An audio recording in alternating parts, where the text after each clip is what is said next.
Palakkad CITU സമരത്തെ തുടർന്ന് cement കച്ചവടം നിർത്തിയതായി വ്യാപാരി ഷൊർണൂർ കൊളപ്പുള്ളി സ്വദേശി ജയപ്രകാശാണ് സിമന്റ് കച്ചവടം നിർത്തിയത്. കടയിൽ കയറ്റിറക്കി യന്ത്രം സ്ഥാപിച്ചതിനെ തുടർന്ന് CITU തൊഴിൽ സമരം ആരംഭിച്ചിരുന്നു. ഇതോടെ ലോഡ് ഇറക്കാൻ കഴിയില്ലെന്നും അതുകൊണ്ടാണ് കച്ചവടം താൽക്കാലികമായി നിർത്തുന്നതെന്നും ജയപ്രകാശ് പറഞ്ഞു.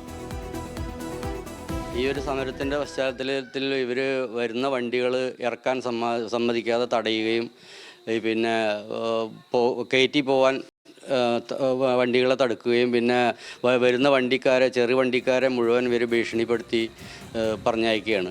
അതുകൊണ്ട് എനിക്ക് സിമൻറ്റ് കച്ചവടം ഒന്നും നടക്കണില്ല. അപ്പം ഞാൻ എൻ്റെ സിമൻറ്റ് കച്ചവടം നടത്തുന്ന ഗോഡൗൺ അടച്ചിട്ടു. ഒരുപാട് ലോൺ എടുത്തിട്ടാണ് ഇത് ചെയ്തിരിക്കുന്നത്. ഇതൊന്നും അടുത്തൊരു പ്രവാസി ഇത് ചെയ്യുമെന്ന് എനിക്ക് തോന്നണില്ല. കാരണം ഇങ്ങനത്തെ ഒരു അവസ്ഥയാണ് കേരളത്തിൽ, ബിസിനസ് ചെയ്യാൻ പറ്റാത്തൊരവസ്ഥയാണ് കേരളത്തിലുള്ളത്. ഇത് മുഖ്യമന്ത്രി ഇവരൊക്കെ പ്രോത്സാഹിപ്പിക്കുമെങ്കിലും ഇവിടുത്തെ പ്രാദേശിക നേതാക്കൾ ഇത് സമ്മതിക്കണില്ല. ഇതിന് തടയിടാൻ ശ്രമിക്കുകയാണ് അവർ. CITUവിൻ്റെ നേതൃത്വത്തിൽ CITUവിൻ്റെ ബാക്കിൽ ഇവിടുത്തെ പ്രാദേശിക നേതാക്കളാണ് ഈ സമരം ചെയ്യാനുള്ള പ്രേരണയും ഇതൊക്കെ കൊടുക്കുന്നത്. അതേസമയം സമരക്കാരെ പേടിയാണെന്നും മകന് ജീവിക്കാൻ അനുവദിക്കണമെന്നും ജയപ്രകാശിന്റെ അമ്മ സരസ്വതി ന്യൂസ് മലയാളത്തോട് പറഞ്ഞു. കട നടത്തണം, ഇവരെ പേടിച്ചിട്ടാണ് ജീവിക്കുന്നത്. എന്താ ചെയ്യുക? ഞങ്ങൾക്ക് പുറമെ ആരുമില്ല. ഞങ്ങൾ അമ്മമാരും പിന്നെ ഒരു കുട്ടിയാണ് ഇപ്പോൾ, മൂത്തമാൻ്റെ കുട്ടി. വേറെ ആരുമില്ല സഹായത്തിന്. എൻ്റെ കുട്ടീനെ ജീവിപ്പിക്കാൻ സമ്മതിക്കുന്നില്ല ഇവർ. ആ വണ്ടി വരുമ്പോൾ തടുക്കുക, കയറ്റണ്ട പറയുക, ഇറക്കണ്ട പറയുക. എന്താ ചെയ്യുക? പേടിയാണോ? പേടിച്ചിട്ടാണ്. കട അടച്ചാലും സമരം ഇനിയും തുടരുമെന്ന് CITU തൊഴിലാളികളും അറിയിച്ചു. കട അടച്ചു എന്ന വ്യാപാരിയുടെ വാദം വിശ്വാസയോഗ്യമല്ല. ഇപ്പോഴും കച്ചവടം നടത്തുന്നുണ്ടെന്നും തൊഴിലാളികൾ. കൂലിയെ സംബന്ധിച്ച് ഞങ്ങളൊരു പുതിയ ഡിമാൻഡ് നോട്ടീസ് കൊടുത്ത് ഏതെങ്കിലും തരത്തിൽ എന്തെങ്കിലും ഒരു കൂലി വർദ്ധിപ്പിക്കണമെന്ന് ഞങ്ങൾ ആവശ്യപ്പെട്ടിട്ടില്ല.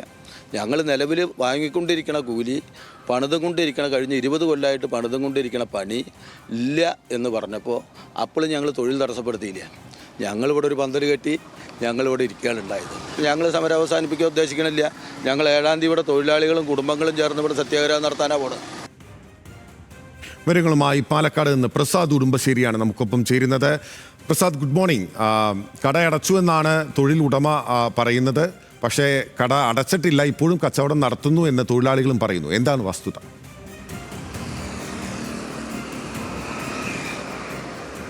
പിന്നിൽ ഈ കടയിൽ ജയപ്രകാശിൻ്റെ കൊളപ്പുള്ളിയിലുള്ള സ്റ്റീൽസ് ആൻഡ് സിമൻറ്റ് കടയിൽ സിമൻറ്റ് ഇറക്കുന്നതിന് വേണ്ടി ഒരു കയറ്റിറക്ക് യന്ത്രം സ്ഥാപിച്ചത് മുതലാണ് ഈ പ്രശ്നങ്ങൾ ആരംഭിക്കുന്നത്. അവിടെ കയറ്റിറക്ക് യന്ത്രം വന്നതോടുകൂടി തന്നെ ലോഡിംഗ് തൊഴിലാളികൾ വേണ്ട, അവിടെ സ്ഥാപനത്തിനുള്ള തൊഴിലാളികൾ മാത്രം മതി എന്നുള്ള നിലപാടായിരുന്നു ജയപ്രകാശിന്. പക്ഷേ CITU ഇതോടുകൂടി സമരം ആരംഭിക്കുകയാണ്. ഞങ്ങൾക്ക് തൊഴിൽ നഷ്ടപ്പെട്ടു, അതുകൊണ്ട് തന്നെ ആ തൊഴിൽ തിരിച്ചു തരണം എന്നുള്ളതാണ്. ഇദ്ദേഹം പറയുന്നത് കയറ്റിറക്ക് യന്ത്രം സ്ഥാപിച്ചത് തന്നെ ഇത്തരം ലോഡിംഗ് തൊഴിൽ കുറയ്ക്കുന്നതിന് വേണ്ടിയാണ്. അതുകൊണ്ട് ഹൈക്കോടതിയിൽ നിന്ന് ഇദ്ദേഹത്തിന് അനുകൂലമായുള്ള ഉത്തരവ് ഉണ്ടായിരുന്നു. 2 തൊഴിലാളികളെ തന്നെ അദ്ദേഹം ചുമതലപ്പെടുത്തുന്ന 2 തൊഴിലാളികളെ ഉപയോഗിച്ചുകൊണ്ട് തന്നെ ഈ കയറ്റിറക്ക് യന്ത്രം പ്രവർത്തിപ്പിച്ച് സിമന്റ് ഇറക്കാമെന്നുള്ള ഹൈക്കോടതിയുടെ അനുകൂല ഉത്തരവും ഉണ്ടായിരുന്നു. പക്ഷേ CITU ഇതിന് വഴങ്ങിയില്ല. തൊഴിൽ നൽകണമെന്നുള്ള നിലപാടാണ് സ്വീകരിച്ചത്.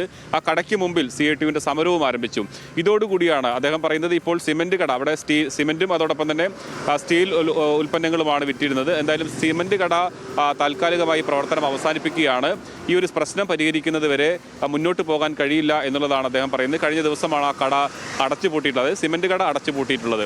പക്ഷേ CITU പറയുന്നത് അത്തരത്തിൽ ഈ സിമന്റ് കട അടച്ചു എന്നുള്ള വാദം അത് വിശ്വാസയോഗ്യമല്ല. അടച്ചുപൂട്ടിയ കടയ്ക്ക് പുറകിൽ അദ്ദേഹത്തിൻ്റെ മറ്റൊരു ഗോഡൗൺ ഉണ്ട്, അവിടെ നിന്ന് സിമന്റ് വിൽപ്പന നടത്തുന്നുണ്ട് എന്നുള്ള ആരോപണമാണ് CITU പറയുന്നത്. അതുകൊണ്ട് തന്നെ കട അടച്ചാലും ആ സമരം തുടരും, അതിനകത്ത് തൊഴിൽ ലഭിക്കുന്നത് വരെ സമരം തുടരും എന്നുള്ളതാണ്. ഈ പ്രശ്നം ഇങ്ങനെ അനുദിനം വളർന്ന് വഷളായിക്കൊണ്ടിരിക്കുന്ന ഒരു സാഹചര്യമാണ് ഇപ്പോൾ അവിടെ ഉള്ളത് എന്നുള്ളതാണ് നമ്മൾ മനസ്സിലാക്കുന്നത്. 2 കൂട്ടരും വിട്ടുവീഴ്ചയ്ക്ക് തയ്യാറാകേണ്ടതുണ്ട്. അങ്ങനെ വിട്ടുവീഴ്ചയ്ക്ക് തയ്യാറായാൽ മാത്രമേ ആ പ്രശ്നം പരിഹരിക്കുകയുള്ളൂ. അവിടെ തൊഴിൽ CITU എടുത്തിരുന്ന ചുമട്ടുതൊഴിലാളികളെ സംബന്ധിച്ചിടത്തോളം അവർക്ക് തൊഴിൽ വേണം. അപ്പോൾ തൊഴിൽ എങ്ങനെയാണ് അവിടെയുള്ള ആളുകൾക്ക് കൊടുക്കാൻ കഴിയുക എന്നുള്ളതെല്ലാം പരിഗണിച്ചുകൊണ്ട് ഒരു പ്രശ്നപരിഹാരം ഉണ്ടാകണം. അതിന് 2 കൂട്ടരും വിട്ടുവീഴ്ചയ്ക്ക് തയ്യാറാകണം എന്നുള്ളതാണ്. എന്തായാലും CPM-ൻ്റെയും CITU-ൻ്റെയും എല്ലാം തന്നെ മുതിർന്ന നേതാക്കൾ ഈ പ്രശ്നത്തിൽ ഇടപെടുമെന്നാണ് നമ്മൾ പ്രതീക്ഷിക്കുന്നത്. എന്തായാലും പ്രാദേശികമായി അവിടെ സമരം തുടരുകയാണ്. കട അടച്ചുപൂട്ടേണ്ട ഒരു സാഹചര്യത്തിലേക്ക് ആ കടയുടമയ്ക്ക് ഉണ്ടായിരിക്കുന്നു. ഓക്കെ, അത് വ്യക്തമാണ്.